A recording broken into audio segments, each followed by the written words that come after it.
शुभ संध्या मेरे प्यारे विद्यार्थियों। इस वीडियो में आप सभी का स्वागत है। आज की इस वीडियो में हम जैन धर्म जो कि प्राचीन भारतीय इतिहास का एक महत्वपूर्ण टॉपिक है और लगभग सभी परीक्षाओं में इससे प्रश्न पूछे जाते हैं। आपके एग्जाम से जितने भी प्रश्न इस जैन धर्म से बनेंगे उन सभी प्रश्नों को देखने का प्रयास हम करेंगे। तो चलिए वीडियो की शुरुआत करते हैं जैन धर्म से।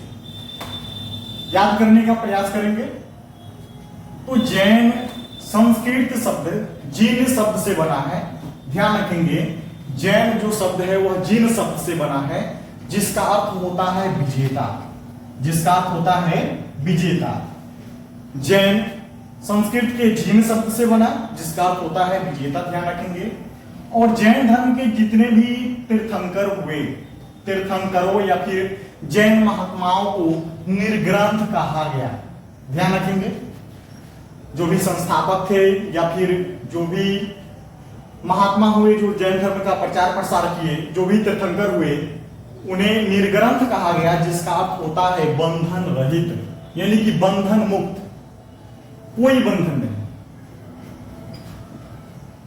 जैन धर्म में 22 तीर्थंकर हुए जो समय समय पर जैन धर्म का प्रचार प्रसार करते हैं। उन 22 तीर्थंकरों की सूची जो है देख लेते हैं एक बार। यहां पे हम लिखे हैं। सबसे पहले जैन धर्म के संस्थापक की बात करें या फिर प्रथम तीर्थंकर की बात करें तो ऋषभ देव। कहीं कहीं पे इनका नाम जो है ऋषभ नाथ भी मिलता है। इसके अलावा इन्हें आदिनाथ भी कहा जाता है। तो जैन धर्म के पहले तीर्थंकर ऋषभ देव हुए जिन्हें आदिनाथ कहा जाता है। और इनका प्रतीक चिन्ह पूछा हुआ है प्रश्न। सबका प्रतीक चिन्ह नहीं लिखे हैं, ये वाला इंपोर्टेंट हो जाता है इसलिए यहां पर लिख दिया। इनका प्रतीक चिन्ह सांड था। इसके अलावा दूसरे हो जाते हैं अजीतनाथ।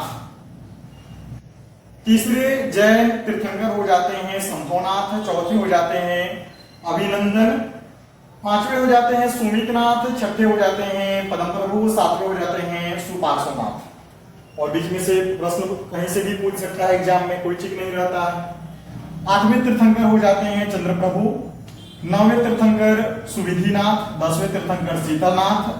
11वें श्रेयांसनाथ। ध्यान रखेंगे इसको। 12वें तीर्थंकर हो जाते हैं जैन धर्म के वसुपूज्य। और 13वें तीर्थंकर हो जाते हैं विमलनाथ। जैन धर्म के 24वें तीर्थंकर अनंतनाथ। 15वें धर्मनाथ हो जाते हैं। 16वें तीर्थंकर हो जाते हैं शांतिनाथ। 17वें हो जाते हैं कुंथुनाथ। 18वें हो जाते हैं अरनाथ। 19वें तीर्थंकर हो जाते हैं मलिनाथ। और 20वें हो जाते हैं मुनि सुव्रत। उसी तरह से 21वें तीर्थंकर हो जाते हैं नेमिनाथ। 22वें हो जाते हैं अरिष्ट नेमि। अब यहां पर अरिष्ट नेमि जो है महत्वपूर्ण हो गया क्योंकि अरिष्ट नेमि और जैन धर्म के प्रथम तीर्थंकर ऋषभ देव आदिनाथ का नाम या फिर कह लीजिए इन दोनों का उल्लेख जो है ऋग्वेद में मिलता है। तो ध्यान रखेंगे किनका किनका, जैन के प्रथम तीर्थंकर ऋषभ देव और 22वें तीर्थंकर अरिष्ट नेमि का उल्लेख जो है ऋग्वेद में मिलता है, दो ही का। 23वें तीर्थंकर हो जाते हैं पार्श्वनाथ। 23वें तीर्थंकर हो जाते हैं पार्श्वनाथ। और 24वें तीर्थंकर और अंतिम तीर्थंकर होते हैं जैन धर्म के महावीर स्वामी, जिन्हें जैन धर्म का वास्तविक संस्थापक भी माना जाता है। पार्श्वनाथ 23वें तीर्थंकर हुए। इनसे कुछ महत्वपूर्ण तथ्य ध्यान रखेंगे। इनका जन्म जो हुआ था वाराणसी में हुआ था, यूपी में हुआ था, उत्तर प्रदेश में। इनके पिता जो थे अश्वसेन काशी के राजा थे। पार्श्वनाथ के पिता थे अश्वसेन जो कि काशी के राजा थे। माता की बात की जाए तो वामा देवी याद रखेंगे। माता का नाम था वामा देवी। किनके, तो ये पार्श्वनाथ की बात हो रही है, वामा देवी। और इनकी पत्नी की बात की जाए, ये माता हो गया और पत्नी थी इनकी प्रभावती। प्रभावती याद रखेंगे। तो पार्श्वनाथ की पत्नी होगी प्रभावती, पार्श्व प्रभावती ऐसे याद रखेंगे। इसके अलावा जैन ग्रंथ में पार्श्वनाथ को जो है पुरुषाद नियम कहा गया है। क्या कहा गया है, पुरुषाद नियम कहा गया है। बहुत महत्वपूर्ण है कि पार्श्वनाथ को जैन ग्रंथों में क्या कहा गया है, तो ध्यान रखेंगे पुरुषाद नियम कहा गया है। पुरुषाद नियम इन्हें कहा गया है। इसको ध्यान रखना है। अब पार्श्वनाथ ने चतुर्याम शिक्षा का पालन करने के लिए कहा। जो पार्श्वनाथ 23वें तीर्थंकर हुए, इन्होंने चतुर्याम शिक्षा का पालन करने के लिए कहा और 4 शिक्षाएं उन्होंने दी। पहला जो है सत्य, सत्य यानी कि हमेशा जो है सदा सत्य बोलना। अहिंसा यानी कि हिंसा न करना। इसके अलावा अस्तेय, अस्तेय का अर्थ होता है चोरी न करना, ठीक है। एवं चौथा हो जाता है आपका अपरिग्रह, अपरिग्रह का अर्थ हो जाता है संपत्ति न रखना। तो ये उपदेश दिए, ये शिक्षाएं दिए, कौन दिए? तो जैन धर्म के 23वें तीर्थंकर पार्श्वनाथ दिए। इतना ध्यान रखेंगे। अब आ जाते हैं जैन धर्म के 24वें तीर्थंकर और अंतिम तीर्थंकर होते हैं महावीर स्वामी। और महावीर स्वामी के बारे में हम एक तरफ से जो है देखते हैं, पढ़ते हैं उनके बारे में। चलिए शुरू करते। चलिए अब आ जाते हैं 24वें तीर्थंकर महावीर स्वामी को देखते हैं, इनसे संबंधित प्रश्न। महावीर स्वामी का जन्म 599 ईसा पूर्व वैशाली, याद रखेंगे, वैशाली के कुंड ग्राम में हुआ था। महावीर स्वामी का जन्म 599 ईसा पूर्व वैशाली के कुंड ग्राम में हुआ। इनके बचपन का नाम वर्धमान था, ध्यान रखेंगे। पिता सिद्धार्थ थे, जो कि ज्ञात्री कुल के शासक थे। महावीर स्वामी के पिता सिद्धार्थ हुए, जो ज्ञात्री कुल के शासक थे। पत्नी का नाम यशोदा, जो कुंडीय गोत्र के राजा समवती की कन्या थी, यशोदा उनकी पत्नी। माता का नाम त्रिशला, जो लिच्छवी राजा चेतक की बहन थी। ध्यान रखेंगे, प्रश्न से भी पूछा गया है।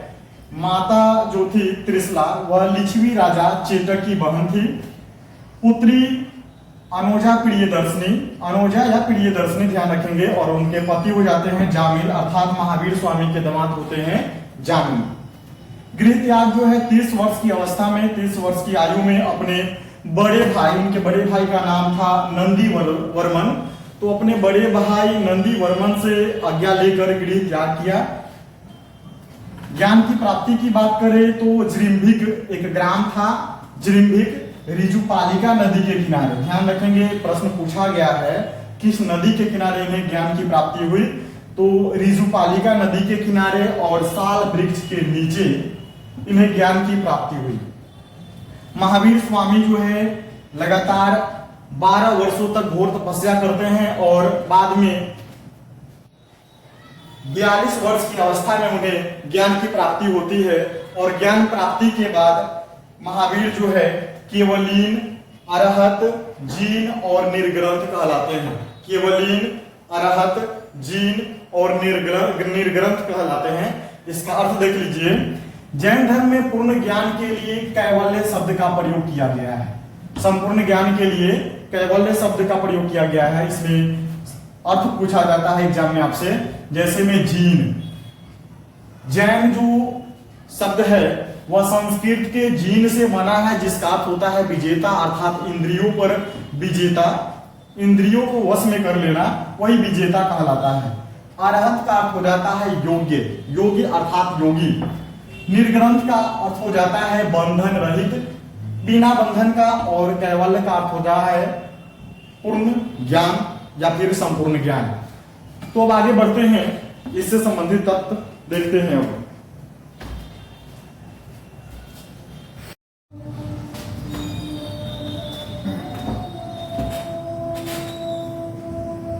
चलिए अब आगे बढ़ते हैं।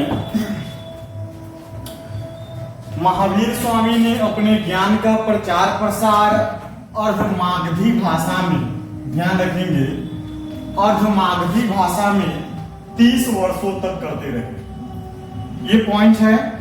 प्रमुख उपदेश जो है अपना राजगृह में, अर्थात राजगीर में वितुलाचल पहाड़ी, ध्यान रखेंगे, वितुलाचल पहाड़ी वराकर नदी के तट पर जो है अपना उपदेश देते हैं।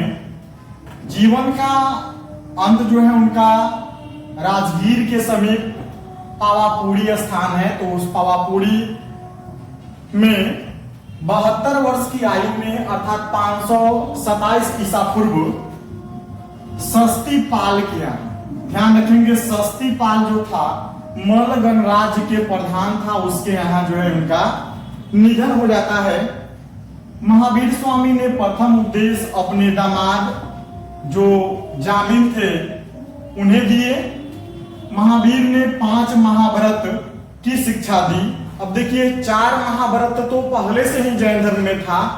जैन धर्म के संस्थापक ऋषभ देव हुए, उस समय से 4 महाव्रत था, लेकिन इन्होंने 5वां महाव्रत अर्थात ब्रह्मचर्य को जोड़ दिया इन्होंने। तो देख लेंगे अब इसमें जैन धर्म में टोटल जो है 5 महाव्रत हो जाते हैं। अहिंसा अर्थात हिंसा न करना, दूसरा सत्य अर्थात झूठ नहीं बोलना, अस्तेय अर्थात चोरी नहीं करना, और अपरिग्रह यानी कि संपत्ति नहीं रखना। और 5वां जो महावीर स्वामी ने इसमें जोड़े ये है ब्रह्मचर्य अर्थात इंद्रियों को अपने वश में करना। तो ये जैन धर्म के महाव्रत हुए। अब फिर आगे बढ़ते हैं, लिखिए। चलिए आगे देखिए। अब जैन धर्म 2 संप्रदायों में विभक्त हो गया। ध्यान रखेंगे श्वेतांबर और दिगंबर। सुनिए 300 ईसा पूर्व पहले जो है मगध में 12 वर्षों का भीषण अकाल पड़ता है, और उस समय स्थूल भद्र के जो शिष्य थे वह यहीं पर रुक जाते हैं, और भद्रबाहु के जो शिष्य हैं यहाँ से कर्नाटक चले जाते हैं। जब भद्रबाहु के शिष्य यहाँ लौटते हैं तो मगध के साधुओं में और जो वहां से लौट कर आते हैं उन दोनों में गहरा मतभेद हो जाता है। फलस्वरूप स्थूल भद्र के जो शिष्य थे जो यहीं पे रुक गए वे श्वेतांबर कहलाते हैं, अर्थात श्वेत वस्त्र को धारण करने वाले, और भद्रबाहु के शिष्य जो कर्नाटक से लौट कर आए वे दिगंबर कहलाए, अर्थात नग्न रहने वाले कहलाए। आगे देखेंगे जैन साहित्य को आगम कहा गया। ठीक है, जैन साहित्य को आगम कहा जाता है। इसके अलावा मखली गोसाल बहुत इंपोर्टेंट है। मखली गोसाल ने आजीवक संप्रदाय की स्थापना की, और प्रश्न जो है बार बार पूछा गया है कि आजीवक संप्रदाय की स्थापना किसने की, तो ध्यान रखेंगे मखली गोसाल ने। जैन धर्म के त्रिरत्न हैं सम्यक दर्शन, याद रखेंगे जैन धर्म में त्रिरत्न है सम्यक दर्शन, सम्यक ज्ञान और सम्यक चरित्र। इसके अलावा मोक्ष की प्राप्ति के लिए उन्होंने इन तीनों को यानी कि त्रिरत्न को साधना का उपदेश दिया। जैन धर्म में युद्ध और कृषि दोनों को वर्जित बताया गया है। जैन धर्म में ध्यान रखेंगे युद्ध और कृषि को वर्जित बताया गया है, क्योंकि दोनों में जीवों के प्रति हिंसा होती है, इसलिए कृषि और युद्ध को वर्जित बताया गया है। जैन साहित्य को आगम कहा जाता है। इसके अंतर्गत 12 अंग, ध्यान रखेंगे उस आगम के अंतर्गत 12 अंग, 12 उपांग, 10 प्रकीर्ण, इसके अलावा 6 छेद सूत्र और 4 मूल सूत्र, 1 नंदी सूत्र और 1 अनुसूत्र यानी कि अनुयोग की गणना की जाती है। तो हम इसको ध्यान रखेंगे। आगम के अंतर्गत 12 अंग, 12 उपांग, 10 प्रकीर्ण, इसके अलावा 6 छेद सूत्र, 4 मूल सूत्र और 1 जो है नंदी सूत्र और 1 जो है अनुयोग की गणना की जाती है। अब आगे बढ़ते हैं, इसको जल्दी। जैन धर्म में महामस्तक अभिषेक, ध्यान रखेंगे महामस्तक अभिषेक बहुत इंपोर्टेंट है। महामस्तक अभिषेक जैन धर्म का एक महत्वपूर्ण उत्सव है जो 12 वर्षों के अंतराल पर कर्नाटक के श्रवणबेलगोला में आयोजित होता है। बहुत वीवीआई पॉइंट है। महामस्तक अभिषेक जैन धर्म का एक महत्वपूर्ण उत्सव है जो 12 वर्षों के अंतराल में कर्नाटक के श्रवणबेलगोला में आयोजित होता है। इसके अलावा जैन धर्म की जो भी संगीतिया या फिर सम्मेलन हुआ ये इंपोर्टेंट हो जाता है। चलिए इसको देख लेते हैं। जैन संगीति में बात करें तो प्रथम जैन संगीति पाटलिपुत्र में हुआ, बिहार में। इसके अध्यक्ष हुए स्थूल भद्र 300 ईसा पूर्व में, और शासक उस समय थे चंद्रगुप्त मौर्य। तो ये प्रश्न पूछा गया है एग्जाम में कि प्रथम जैन संगीति के समय शासक कौन थे, तो ध्यान रखेंगे चंद्रगुप्त मौर्य थे। परिणाम क्या हुआ, जैन धर्म दो संप्रदायों में विभक्त हो गया, श्वेतांबर और दिगंबर। श्वेतांबर और दिगंबर। श्वेतांबर श्वेत वस्त्र को धारण करते थे, जबकि दिगंबर जो है नग्न रहते थे। आगे देखते हैं, द्वितीय जैन संगीति बल्लभी गुजरात में इसका आयोजन होता है। उस समय अध्यक्ष थे, इसके अध्यक्ष क्षमा श्रवण 512 ईसा पूर्व, और शासक हुए ध्रुव सेन। शासक इंपोर्टेंट हो जाता है। द्वितीय जैन संगीति के समय शासक थे ध्रुव सेन। इसमें क्या हुआ, क्या परिणाम हुआ, 12 अंग, 12 उपांग, 10 प्रकीर्ण और 6 छेदक सूत्र, 4 मूल सूत्र एवं 1 अनुयोग का संकलन किया गया। तो इतना हम जैन धर्म से ध्यान रखेंगे। अब आगे बढ़ते हैं, फिर मिटा दीजिए इसको। जैन धर्म आगे चल के दो संप्रदाय में बढ़ जाता है, श्वेतांबर और दिगंबर। दोनों में मतभेद क्या थे, अंतर अगर पूछ दे तो ध्यान रखेंगे, क्लास 12 में जो है इससे अंतर पूछे जाते हैं। श्वेतांबर संप्रदाय के लोग श्वेत वस्त्र को धारण करते थे, ध्यान रखेंगे, श्वेत वस्त्र धारण करते थे श्वेतांबर। उसी तरह से दिगंबर संप्रदाय के जो लोग था ये नग्न रहते थे। इसका मतलब ये नहीं कि हर हमेशा नग्न रहते थे, तपस्या करते थे, उस समय नग्न रहते थे, नग्न रह के तपस्या करते थे। दूसरा, श्वेतांबर के अनुसार स्त्री को मोक्ष की प्राप्ति संभव था, जबकि दिगंबर के अनुसार स्त्री को मोक्ष की प्राप्ति जो है असंभव था। फिर उसी तरह से श्वेतांबर के अनुसार महावीर स्वामी विवाहित थे, ये कहा गया, जबकि दिगंबर के अनुसार महावीर स्वामी के बारे में बताया गया कि वे अविवाहित थे। श्वेतांबर कहलाने वाले स्थूलभद्र के अनुयायी थे, यानी कि स्थूलभद्र के जो शिष्य थे वे श्वेतांबर कहलाए, जबकि भद्रबाहु के जो शिष्य थे वे दिगंबर कहलाए।